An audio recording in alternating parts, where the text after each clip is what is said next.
好，可是讲到美国财政部，他们最近在干嘛？贝森特最近在投书《华尔街日报》，告诉大家不要害怕。好，我们现在一切有准备。川普现在是组合拳哦，包括了什么？包括了实施关税、减税、解除管制，这个叫组合拳来振兴经济。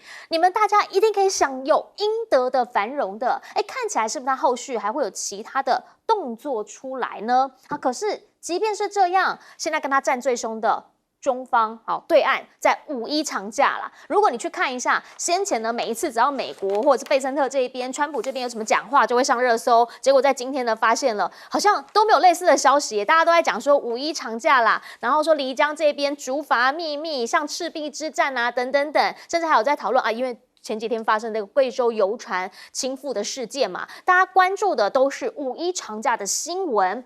都不管川普了耶！川普现在在做什么？川普现在在接受访问的时候被问到了，有没有可能要争取第3任？改口了，先前说有可能，甚至还说不要排除任何可能。现在他直接告诉你，我没有要争取竞选第3任。说范斯很聪明又很优秀 ，Rubio 是一个很棒的人。我觉得呢，他们多少都有一些优势吧。但是他骂谁？他骂 Fed 的主席，联储会主席鲍尔说他完全的呆板。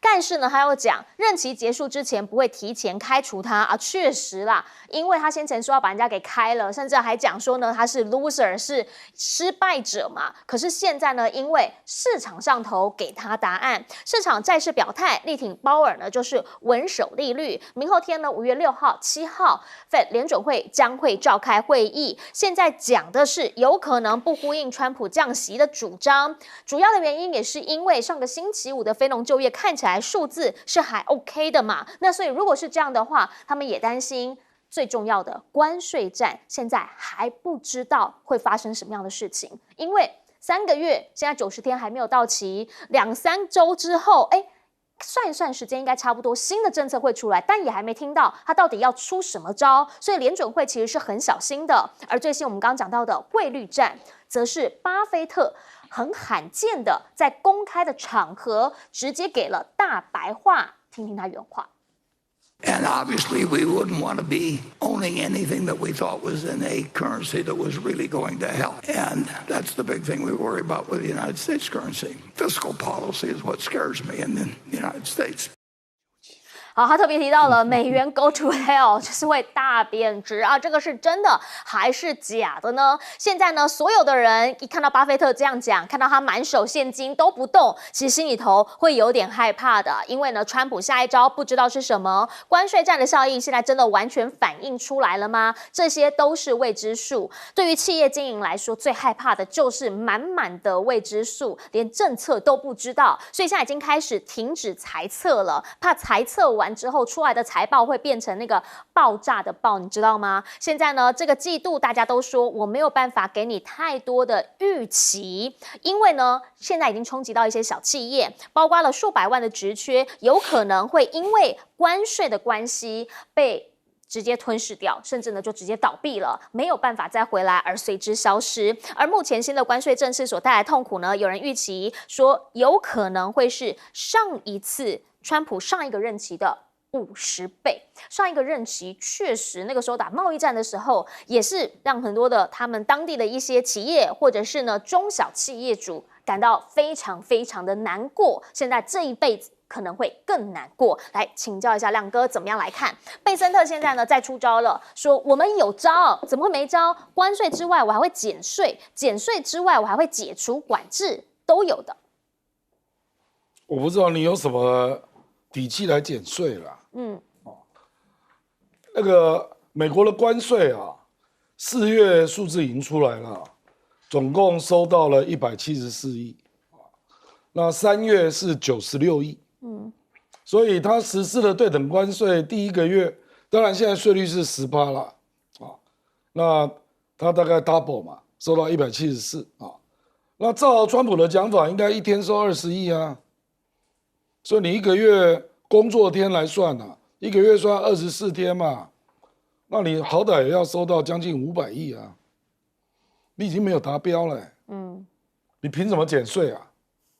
你不是说我从外面收的关税可以抵掉我内部的税，是，所以才有这个底气来减税。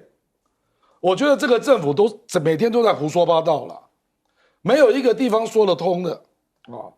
那贝森特，我就看你怎么减税嘛，减税到时候你减税之后，你财政收入更少，然后你明年要还的美债的利息没有变你现在已经36.5兆美债啊，以目前的利息来换算，你明年搞不好利息要还到1兆2千亿哦，那你的税入才多少？美国一年的税入只有5兆你这样扣掉，我这个5兆是没有减税的你如果再减税，搞不好收入只有4兆5千亿，我减掉1兆2千亿，只剩下3兆3千多亿，哇，我看你怎么执政。美国政府的税入在今年是7兆财政赤字是2兆，那你明年要增加多少赤字啊？难道你还要 QE 啊？把逻辑说出来吧，这种鬼混嘛。贝森特根本就不是个咖嘛，这索罗斯的小弟自己去操作基金，赔到只剩下这个，赔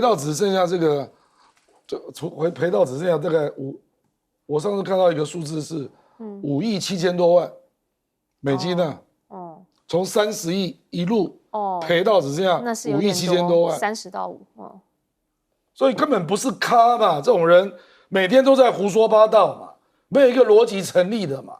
美国现在最大的就是有很多变数，第一个就是物价会不会上涨陆续看到了是在涨嘛，对不对？所以为什么联总会不敢降息？他害怕通膨嘛，那第二个就是不知道大家对美元资产会不会持续失去信心不然巴菲特干嘛讲那话？你去看巴菲特现在手上持有股票吗？他现在持有的只有美国的短债，而且短债它是几个月的，其他都是 cash 他的现金越来越高，越来越高我要相信巴菲特，还是要相信你贝森特我当然相信巴菲特嘛。巴菲特就直接讲我从来不下注一个下地狱中的货币a currency going to hell。他直接写 going to hell。那他等于是告诉你说，我对美国的偿债我没有信心我对美股也没有信心我最后连对美元的持有我都没有信心，所以他最近都在买日本商社的股票，而且还跟日本商社打包证说我至少会持有20年。20年是有点多就是长期投资了啦。他走长期投资路线啦。他就认为日本商社跟日元比较稳定嘛，所以他要长期持有。讲话讲到这个地步对你美元打巴掌，说他的钱去投资日元，还有日本的股票，你想一想。所以我说，你说哪一个是指标？我当然以巴菲特为指标以巴菲特为指标如果是我来看的话绩效是确实比较好一点比贝森特。但想请教一下这个舰长，您怎么样来看？最主要原因是因为川普他其实本来是信心很满的包括说一开始来讲说我收这个关税就是要给大家减税，现在看起来减税不知道能不能成，甚至呢本来还讲我要当第3任，现在通通也都缩了，你怎么看？通常一个不是这个官场里面出来的这个系统上来的这个官僚体系上来的他有很多的学术理论。尤其川普这次找了很多的是商界的人进来的，他们做商人很厉害，但是做官这样一层一层上来的这个经验非常重要。好比说我后来当了舰长，我不可能是丢一个舰长给我就去干，我是从小官开始一直就这样上来的。我在敲过铁锈，自己涂油漆，所以你跟我一讲说那底下基层过什么生活，我是一清二楚的，因为整个过程上来的时候我会体会。就好像刚刚亮哥有批评到民进党政府，你知道民进党政府的一个很大的毛病就是他都是空降，他其实经验是缺乏的。如果你经验缺乏，通常就是依据一些学理数据。我举个例子，好比说我们说这个美国收这个关税，你看这些人坐在这里我们可以收多少关税，我们将来可以减税。你有没有想过一件事情？好比说今天这里有一个桥梁接通这2个城市，平常大概有10万辆车通过，突然有一天觉得说我们收个通行费100万好了，这10万辆就可能可以收这个200万、100万的这个每天这样收费而已。可是你一旦实施，你就会发现那个人性哦，就会绕个弯。我原来是每天开车的，现在我跟亮哥一起走，我们2个人就可以省一个通行费。我原来走这条路，我绕一条远路一点，我也要省这个通行费。就人性会去回避这些东西，关税也是一样，他们都是依据去年我们美国进口多少，我今天抽了多少的关税了，我就可以哇增加这么多。实际你发觉哇好多关税进口货没了，那实际上造就的钱就没有这个样子。然后川普这个人实在是一个你要我讲，他是一个小丑型的人物，他很喜欢这样的想来想去的。那应对他的方法，其实我觉得中国大陆现在就是王毅说的那句话，叫做什么？他强由他强，清风佛山港，他横任他横，明月照大江。北京就是那里很冷静坐在那里，看到那里一个叫做小丑川普，每天在这里打这个一下，打那个一下，这样跳一下，这样跳一下，我们就静静的看你。我看你什么时候疯过头了，能够就是恢复你的理智的时候，我觉得那个时候才是中国要跟他去谈的，否则跟你谈是没有意义的。我今天跟你谈这个，你明天又改变了；明天跟你谈那个，你后天又改变了。而且好像在这整个谈判里面，只有川普才说的算，其余都不算。任何人来做这里，到最后都是昨天他这样讲的，川普回去一跟川普报告，川普说这个不可以，怎么可以这样子呢？只有最后他有这个拍板定案的权利。所以所有的现在的人都是这样的，我们就等着坐着看你川普最后怎么样。当巴菲特讲出 currency that is going to hell 的时候，所有人都想说所以现在市场在改变了。但我想要请教一下永平姐，最主要原因就是因为其实呢，川普他现在是不是对于这个鲍尔他有点生气？因为他想说他们没有要救他，他一直讲他要升，怎么都不救他？你怎么样来看？对，当然我觉得川普现在的很多的做法他已经慢慢的尝到苦果。那当然他对于鲍尔呢，他的不满意是其来有自，他在选举期间呢就已经多次的攻击他。那之后呢，他因为乱搞关税的结果呢，所以对于美国的整个美元债市的压力都非常大的时刻呢，可是他又不肯降息。那当然现在呢，大家觉得说，如果由美国总统这样子随便去干预连降息这个问题他都可以一把抓，那大家对于美国的整个稳定度的信赖感呢，就会更一次性的崩盘。所以呢，他现在是属于一个恶性的下滑的螺旋。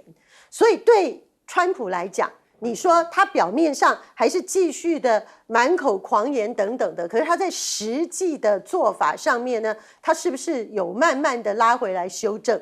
至少在鲍尔这件事情有，他现在已经不敢说他要这个更换鲍尔那目前来讲，如果鲍尔继续做的话，那他任期是到明年的6月。是。那另外呢，川普还做了一个算是某种的改口或退让。因为之前大家记不记得他的那个官方商店还放了一个帽子讲 Trump 2028，对，好像一副他一定要选第3任，即使宪法完全不容许状况，但是他现在已经改口了他现在已经改口说那可能他要给别的人比如说他的副总统 Vance 或者是他现在把那个国务卿不知道为什么那个 Rubio 本来跟他关系好像也不是太合的除了现在国务卿，他现在还去站代他的国家安全顾问，所以他也变成当红炸子鸡。所以他说那不然这个是不是 Rubio 来选？所以我觉得这些真相呢，都说明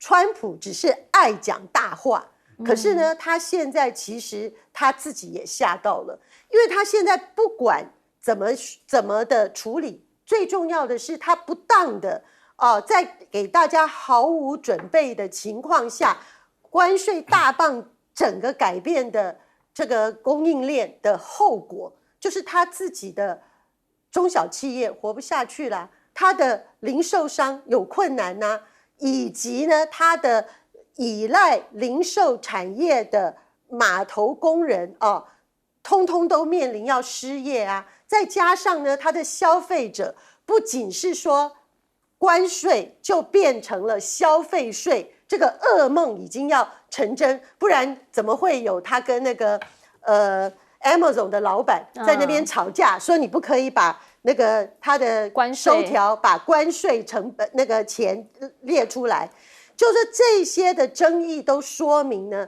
川普已经感受到压力了。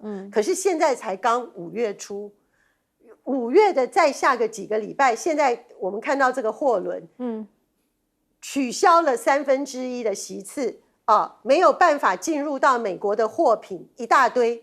那现在他4月3号宣布关税，现在才5月份，很多的商店、大型的零售业都还有很多的库存，他们的库存没有，就是在本月份下2个礼拜下个月份。那美国消费者除了他要付高额的进口税、关税的税变成是消费税以外，他很可能会面临他买不到他要的东西，那怎么办？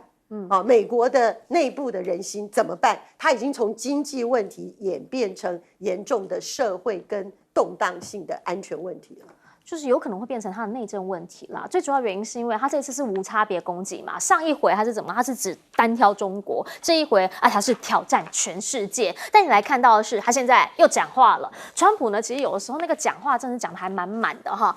卡尼即将要去美国这边来跟他对话，川普的讲法是：我真的不会对加拿大怎么样，但是我可能会对格陵兰动武哦，说格陵兰是我们有重要的战略意义啊，在极圈这一边，国防啊，未来的矿产资源等等等，所以格陵兰我确实有考虑动用军事力量来并吞啊，但是加拿大没可能啦，我们是不可能去动武的啦，在人家要拜访之前，要到你家拜访之前，你又再叫人家第51个州再次强调，永远都会谈论这件事情，不管谁来，我都会持续这样讲。必须要理解，当已经变成了加拿大当时在选举时候的第3候选人，现在呢，跟卡尼要亲自见面，让已经把卡尼的整个民调推升到近7个月的新高点之外，卡尼不可能会软的，一定来硬的。他现在呢，已经直接告诉大家，我们经常讲无法改变川普，我们的贸易关系不可能回到以前了，大家我们已经回不去了，好吗？而且我这次绝对不会迎合他，我会聚焦在内政还有多边贸易。换句话说，我不会在川普身上花太多时间，我反而会扩大跟其他国家的贸易。重点是我们要把自己先做大，先做强。所以呢，曾经当过央行行长，他讲的是，他要改革加拿大的经济，他要让全部的加拿大人跟着他一起转型，然后干嘛？对抗川普，这个话在加拿大现在是很有市场的。而看到世界的另一端，川普现在可能要烦恼的事太多了，这个也是一个。5月，习近平呢7号即将要出访俄罗斯，而且要阅兵，还要签署双边的跨部门文件。这2个人在红场阅兵，那意义当然是非常的深了，而且战略意义上面是不是就是一定会一起联手对抗美国呢？所以很多人都在看双方到当时会签了什么样的协议，会发布什么样的一些宣言或者是讲话。而且呢，这一回还要强调的是2战的周年纪念之外，也要讲俄罗斯现在其实俄乌战还没停歇嘛，他们还没有完全停下来。他们的俄罗斯电视台呢，甚至还播了一个普京掌权25年的纪录片，强调的是跟维护世界，我们中俄合作起来就是具有稳定的力量，这是有战略意义的。而且呢，我们本身就增强了全球的稳定性。同时呢，还讲了他25年前就已经积极发展跟中方的关系，因为当时就已经看到世界的中心开始在转移，不仅像中国，还像亚洲的其他国家，所以让一个本来其实呢是比较偏欧，认为自己是欧洲人的俄罗斯开始转向亚洲大陆了。而现在呢，中国官媒也强调，中俄持续深化战略协作，就是要实践多边主义。因为呢，搬不走的好邻居，他们一定要好好的跟他来对话。那如果说中俄加强深化战略合作伙伴关系之后，已经上不封顶了嘛，回过头，加拿大、美国现在已经分道扬镳了，川普还是嘴巴没有软，持续的讲，我一定会叫你第51个州，这要怎么谈？请教亮哥。不，卡尼那个态度，我觉得跟中国蛮像的啦。就是我就做好自己的事啦，我也不期望能够跟你干嘛。是，因为你这个人完全不可信任，完全不可预测，所以浪费我自己的时间。所以你看中国大陆在干嘛嘛？第一个稳住内部嘛，就外贸企业出口转内销，大家帮帮忙嘛。那第二个就是搞定全球减美国嘛。就是跟各个地方那扩大贸易额嘛。我觉得加拿大未来一定也是这样啦。所以卡尼已经讲了嘛，说第一个他要做2战以来最大的一次经济转型啊，这个难度很高哦。因为加拿大的出口有72%在美国，我真的不知道他可以卖多少东西改卖到别的国家啊。比如说油菜籽啊，中国是可以买的。哦，对啊，因为它最大的农业出口是油菜籽。那问题就是他可能会因为这样，那开始改变他对中国的敌视了啊。不然加拿大是非常亲美的啊，这个大家都知道啊。你就知道国家之间的感情啊，可以因为一个总统才3个月就彻底搞烂啊，这个就证明了这件事嘛。所以你说，加拿大的老百姓现在对美国人的看法，我相信就是很无奈啦。可是一定有发生很实质的改变。比如说加拿大也发生了爱用国货运动啊，抵制美国货运动啊，欧洲也是嘛。是。那至少还有4年是这种状况啊。对啦，刚上任而已嘛，对不对啊？所以它难度很高了，因为出口72%要转移到别的地方，这个难度真的蛮高的。而且它的地理位置，它要跟别的国家扩大贸易，这个也有一定的难度。对，因为它整个产业结构，我认为常年下来已经跟美国都绑在一起，几乎是共生了，几乎是共生了。那我觉得川普就是这样了。事实上，我才不相信你敢打格陵兰呢。北约内斗啊，格陵兰是属于丹麦的。对。那丹麦如果去告，那北约要启动集体安全第5条嘛？这不是很好笑吗？北约国家打北约国家，我不知道啦。我认为川普根本没有想到这个啦。可是我跟你讲啊，以我的了解，北欧国家跟西欧国家都会支持丹麦啦。所以到时候就是欧洲国家跟美国的关系就更糟糕了。那他们可能就更倾向于军事要谋求更多的独立自主，这个没有办法的啦。我觉得你就碰到一个对国际规则也没有什么了解啊，然后就每天信口开河的人啊，所以你也不知道怎么办啊。这个我觉得赖清德也不要太幻想川普啊，对你一个好像不错的眼神，你也不要认为那个可以持久了，他就是不断的在改变利益都一直在调整那我倒认为中俄这个，因为现在还在俄乌战争当中嘛，所以事实上还在制裁俄罗斯的那48个国家，除了美国之外啦，事实上基本上跟俄罗斯关系并不好。所以真正会去参加阅兵仪式的，都是本来就是俄罗斯圈子的国家啦。你看，连那个塞尔维亚武契奇去美国，心脏病立刻爆发，然后就接下来就说，我可能不能去了。塞尔维亚这次是有派军人去参加阅兵结果你的总统居然不能到，有这么巧的事吗？到了美国，心脏病就不松快发作。欧洲国家只有去塞尔维亚、斯洛伐克还有波斯尼亚，你就知道其他国家都不去啊。日本、韩国也没去啊，连蒙古都没去啊。所以最大的贵宾当然就是习近平嘛，这想也知道。所以我估计他们会谈很多事啦，而且习近平去3天对，所以我认为会谈得很深可能包括军事合作、能源合作，还有电商啦、货币啦、贸易啦，方方面面的合作大概都会谈。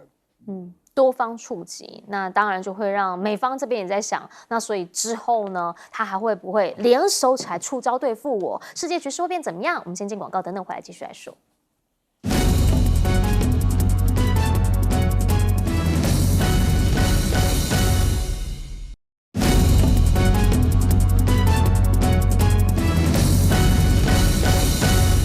好，我们刚刚讲到说呢，其实卡尼这一回去美国访问，那很多人都知道他不会硬，因为后面满满的加拿大人给他做八股。来请教一下永萍姐。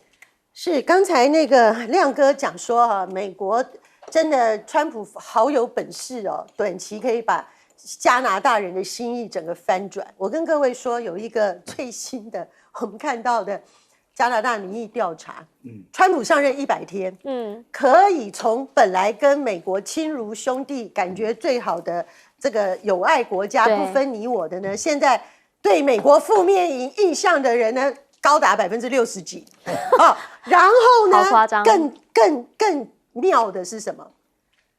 川普发动这个关税战，他不是有一个最他讨厌的敌人叫做中国吗？是，就是你中国欺压我们，赚我们不当的利益，我要跟你打仗。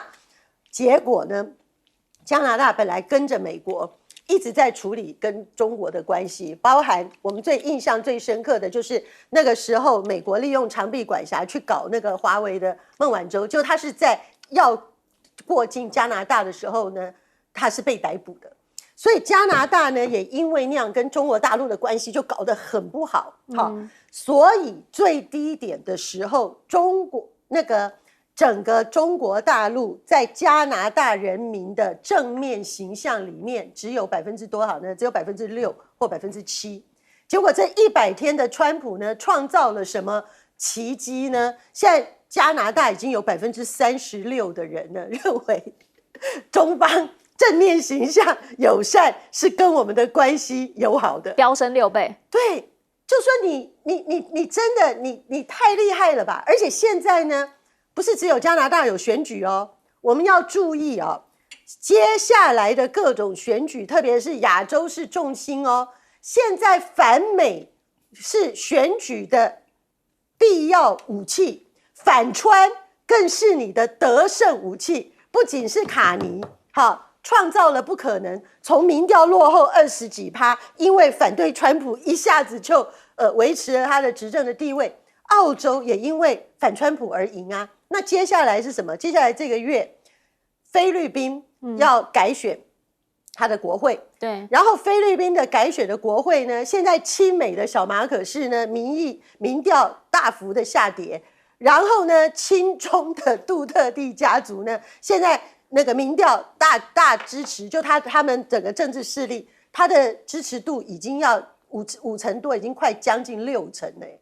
所以现在，然后接下来大家就知道，那个韩国也要总统大选，对不对？现在看起来也是这个不太亲美的这个在野党的这个李在明啊，这个声势浩大，他现在民调支持度已经过半了。然后呢，接下来日本也要选举，所以你这样子弄来弄去，如果大家发现说，哦，不得了，我举反川普的大旗，就是我选举得胜的保障的时候，连加拿大都如此的时候，那大家看看那个骨牌效应，那这个时候台湾就很危险了，因为台湾是现在全世界都开始这个对抗川普、抵抗川普，跟川普呢不能够对他予取予求的，我们唯一还在跪求的就是剩下我们的赖清德。而赖清德呢，他在台湾还在搞大罢免，那大家看看这个后果会如何？而从加拿大这件事情上，川普发动的这一次关税战的攻击，非但没有整垮他认为的死敌中国大陆，反而呢，他给中国大陆从加拿大到澳洲到菲律宾到各地都是改变政策，甚至要跟中国大陆交好的执政力量起来。那这种状况底下，再加上本来中俄本来就有的友谊哦，甚至呢，普丁竟然说，现在呢，俄罗斯跟中国变成是世界稳定的力量。本来整个西方在骂你俄罗斯，你就破坏和平，你发动战争，你是这个战争的罪犯。结果呢，他现在可以去跟川普奚落他说，你让世界不稳，我和中国大陆是世界稳定的力量。各位，世界何等讽刺！台湾要不要想一想我们的未来怎么办？好，我们先进广告，等等回来请舰长帮我们总结。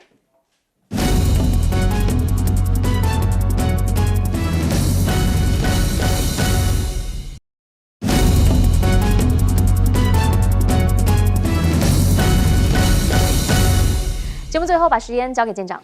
首先你仔细去想想，川普就会觉得他是一个很奇怪的人。全世界有82亿人口，有这么多国家，有没有一个国家在这次关税战里面说川普干得好的？没有吧？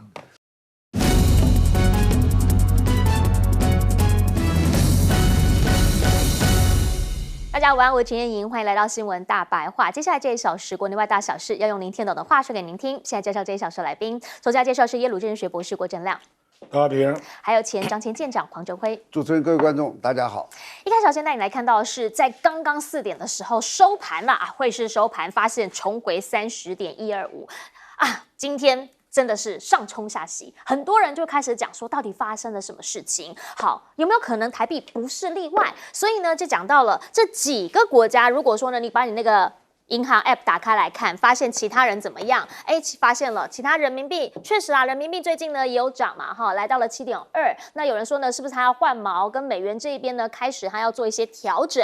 另外呢，日元没有明显的升幅，欧元没有明显的升幅，但是台币，你来看这一张图拉出来很清楚，我们的那个标是9.2%的标。大家想问的是，到底发生了什么事情？也想问，是不是你越软就会被 PUA 的越惨啊，就会被人家扔头亲过去？因为到目前为止，你会发现川普呢，他有些时候看起来很硬，但是好像也没那么硬嘛。比如说对于大陆，他现在就讲了 TikTok 呢，我是有特别的感情，明明这个时限还是他自己设的，但因为他对他的特殊感情，所以怎么样，他又要再帮他宽限，而且是第3度宽限出售期，那不就是一直在释出善意，一直在给他机会吗？甚至他现在还讲了，愿意在某个时刻对中降低关税。为什么？他这个理由也很有趣，很有玄意，叫做因为中国很想跟我做生意，好，现在关税太高了，会没有办法跟他做生意，所以我可能会在某个时候来降低关税。甚至还说呢，他现在正在被痛宰，不过呢，我这个星期是还没有准备好，还没有在跟他们习近平要通话啦。但是我们的官员有很多在跟中方的官员进行多项议题的讨论，也讲啦，跟中国大陆建交是尼克森做最糟糕的事情。因为对中国一直在占我们便宜，一下这样一下那样，他就是有点左右公权，一下呢给一点胡萝卜，一下给一点棒子。因为什么？因为呢，中方现在的状况是这样的，中方呢其实现在呢有窃取他们的智慧财产，有非法倾销，有操纵汇率，还有呢持续增加贸易赤字等等等。可问题是，中国大陆跟他们确实贸易就是有他们需求嘛，产品就是从中方而来，所以呢，现在大家在问的是，川普的贸易顾问纳瓦洛特别提到，中国是吸血鬼，现在呢不是吸我们而已，他在分化一些哦，他说你会吸英国，也会吸欧盟的鬼，那不就是呢？现在中方在跟英国、在跟欧盟持续的在交流，现在是在给他以前的兄弟们一些些的警语，而谢峰呢则直接讲了，美国其实是长期受益于贸易的，这个关税战绝对吓不倒中国。川普呢下一步是什么？今天大家看到这个消息，开始觉得他这讲真的还假的？还要对外国的电影课100%的关税，好莱坞为什么要针对他出手？因为他说这个会危及国安。先不论国安问题是什么，但是如果限制好莱坞电影出口的话，那你要知道很多好莱坞电影是海外制作，现在甚至呢整个搬到海外拍摄，因为那样比较便宜。那你认为以后还会有动漫电影吗？还会有这么多的电影产出吗？白宫现在贴出了川普 AI 图庆祝星际大战，结果被发现了，它的光键是红色的啊！如果是星际迷的话就知道，蓝色应该才是比较属于正派的那一方，红色是反派的那一方，所以现在是怎么样？好像有在偷酸川普是吗？回过头，我们想要请教一下亮哥，原因是因为刚刚下午杨金龙已经出来开了记者会，他强调在这一次的这个升值，是因为我们对美的贸易持续的有顺差，那也强调央行跟所谓关税谈判一点关系都没有，您怎么看？持续顺差就会升值啊。那为什么去年不升？我们去年顺差739亿啊，前年355亿啊。去年暴增。对啊，那去年不是该大升值吗？这就叫随口说说啦啊。我觉得是这样啦，就是因为日元已经先升过了啊。日元前一阵子从156一路升到139吧。对。那大家都预期亚币会升值啊，那韩国因为有外债啦，而且最近经济没有那么好啊，所以很多人预期台币会升值啊。我觉得这个倒是真的啦。可是它发生的日期刚好是郑丽君跟美国谈判的第一天，所以当然就会引起很多联想啊。我这个东西，我认为川普确实要亚币升值，没错了。是。那这个，可是这个取决于，因为他可能还会有一招嘛，就是你央行如果过度介入，他就说你是汇率操纵国。6月要公布。所以最近我认为礼拜5跟礼拜1啊，我们的央行确实就没有进场了。那就让资金自己去跑吧。那因为我刚刚查了一下今天的外汇交易量，我看到了一个数字是31.7亿美金。这个数量算大啊。那这里当然会有一堆人是进来买台股的啦。那反正就先买台币放着嘛，那等于是2个赚啊。就是很多都是买台积电啦，我讲白了啦，就是外资啊。可是就是说啊，这个呢，我觉得杨金龙怎么讲是另外一回事啦。是，我们政府有没有预期会发生这个事啦？那如果政府预期台币会升值，那为什么这个卓荣泰院长重编预算，追加了预算，那他的纾困为什么只从880亿增加到930亿？你这是什么逻辑呢？国民党是在野党啊，在野党都说你可以编到2000，我还第一次看到这么好康的结果他偏偏不编，这很奇怪就是我认为国民党可能讲2000，国民党那时候也没有跟你讲外汇只有讲关税战，对不对？所以我真的不知道卓荣泰院长编纾困金880亿是基于怎么样的计算标准？请问这样的税率是多少？是10%吗？还是15或者20？那你有算到台币升值的幅度吗？比如说我们现在台币升值，今天累计从33.2到这里，大概已经8%以上了，亚洲最高的啦，超过日本，日本只有7%。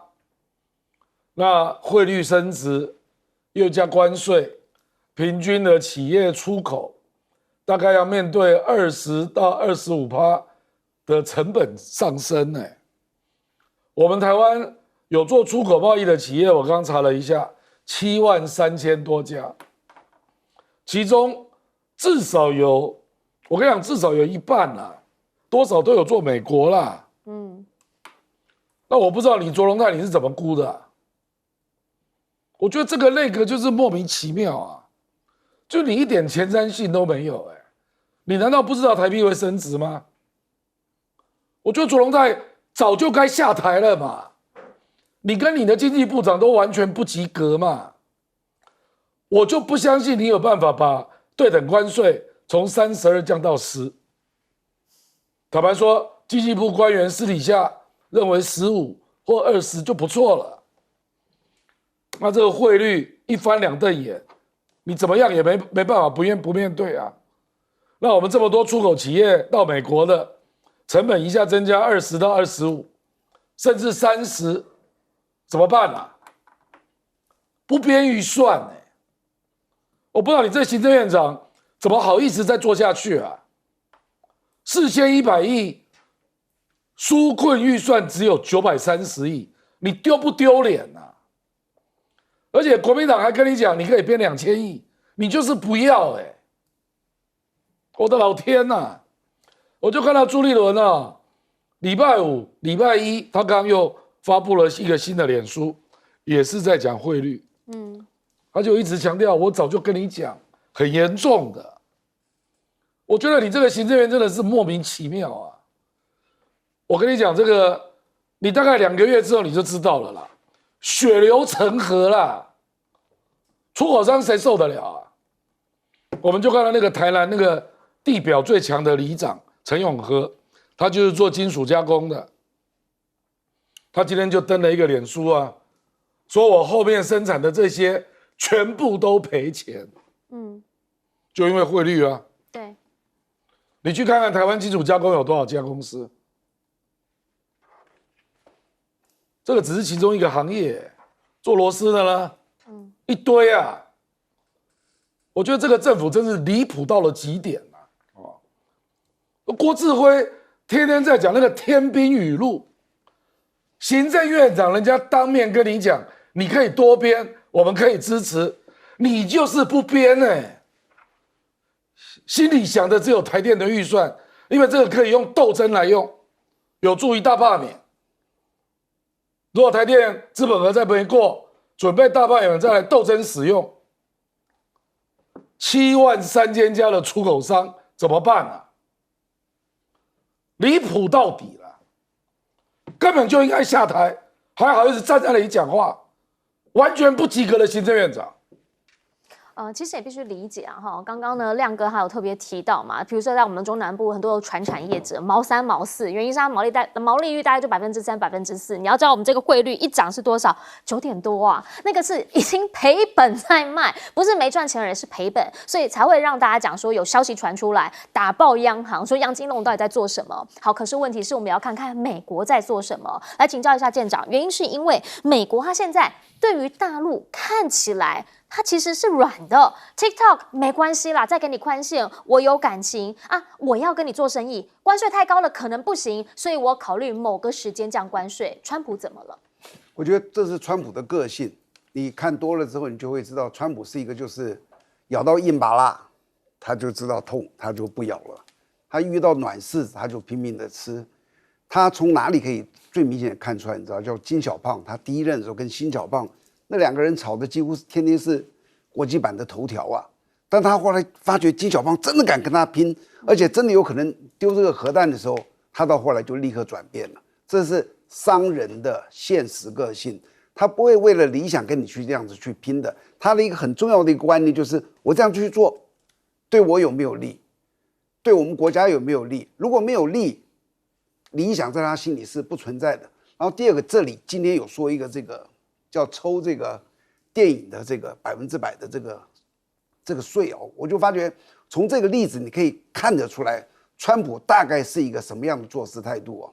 因为哦，他好像就是随心所至，想到一个念头他就立刻去出，他就自己就说了哦，他也不是经过一个团队的，经过一个完整的去研究，你这样子去说会怎么样去做呢？他这个问题出在哪里？第一个就是美国的现在生活费啊实在太高了。尤其好莱坞那里，加州哇高得不得了。加州拍片的片场哦，你去查一下资料，你就会发现，在欧洲有一些便宜的地方，好比说捷克，好比说别的地方，这2个地方你知道拍个片子的成本差多少？你知道吗？差了将近10倍。然后很多国家还会有补充啊，好比说好莱坞片子来台湾拍，我们政府一定会给他很多的优惠，配合他啦，派警察去督导啦，什么什么等等，就。好莱坞的到别的地方都有很多的地方，可是他在美国拍，基本上都要自己花钱，所以钱差太多了。那差太多，我相信就有人开始跟川普抱怨，川普就他的直觉反应就是我关税，只要不在美国制作，记住哦，只要不在美国制作，不是说只要是别的国家的电影哦，只要不在美国制作，即使我们自己的美国的公司，如果你在整个过程，好比说你跑到捷克去，那里便宜嘛，整个过程你没有在我们国内的话，我就给你抽100%。那别的国家呢，好比说是中国大陆的很有钱的一个公司去到美国拍，哎就不抽税，这就是叫做在不在美国制作。那我现在问大家一个事情，就你这个执行要怎么执行？因为所有的大的片子一定是很多地方取景。我总共拍片时间是100天，我有5天在美国制作的，这个你要抽我多少税？这算不算美国制作？如果说我跑到这个捷克去拍片，或者中国大陆的，也是只有几天到你美国去拍片呢，是不是就可以充分利用你的好莱坞的这影片设施呢？所以第一个，你如何去定义？还是要看到说你制作100天，然后你5天在美国，我就抽你多少？那你还要去算了，就你执行你根本无法执行，这是第一个哦。第二个，你抽税你怎么抽啊？今天电影不是一个实体哦，我今天买一个杯子，这个杯子多少钱，我可以抽你的税吧？我买一辆汽车，那是很明确的一个实体在那里。电影呢？电影是数位啊，我坐在这里，经过一个转换就可以到你的电脑里面，你就说不定可以去看这个电影了。所以你要如何抽它100%的关税？好比说它在 Netflix 上演，那怎么抽？那 Netflix 付给你，好比说付给我5万美金去这个上演费，那是不是就要变10万美金了？另外5万美金要付给美国政府呢？还有第二个，这个票房你要怎么去算？也是因为说你一个票房原来是差不多一张票是5块钱的，现在我给你加1倍，变成10块钱，就是你实际的执行哦，你会发觉它有很多的困难。那川普就是这种啊，随心所至啊，我要这样子，他有没有去仔细的去问过底下的？就好像关税，你以为关税这么简单啊？关税我们每个国家抽10%，怎么抽10%？你知道几千项物品，甚至上万项，每一个按照原来正常的都有不同的关税，不同的这些规定，然后你突然通通10%吗？川普就是那种随心所至的这种做法。然后呢，我觉得说这个贬值哦，就是最近的，我不要说这些做生意的中小企业啊，这个一下子升值这么多差很多。我先告诉你，我有一个朋友，他有一些美金还不是很多呢。我进去我就跟他讲，你赶快去卖。结果进去完毕，他没有卖。结果今天早上我就把那个巴菲特讲的那个文章给他看，我说你赶快要卖，不管你现在说多差多少。结果我今天问他卖了，痛心呐，就是几千块钱呐。这是小小的一个就这么痛。那问你那些中小企业怎么办？所以这些东西对他们而言真的是非常痛心的。是5天涨了将近8%。对啊，真的是非常可怕。而且我真的在好奇，我在想，这是市场的自由机制吗？不可能嘛。那我们政府是默许吗？你会默许吗？你会任凭他这样吗？还是美国逼的你？我觉得如果是美国逼的，那才是最悲哀的。好。不过，我们的当局当然都告诉我们，跟美国没有关系。杨金龙刚刚再次的强调一次，跟美国财政部真的没有关系。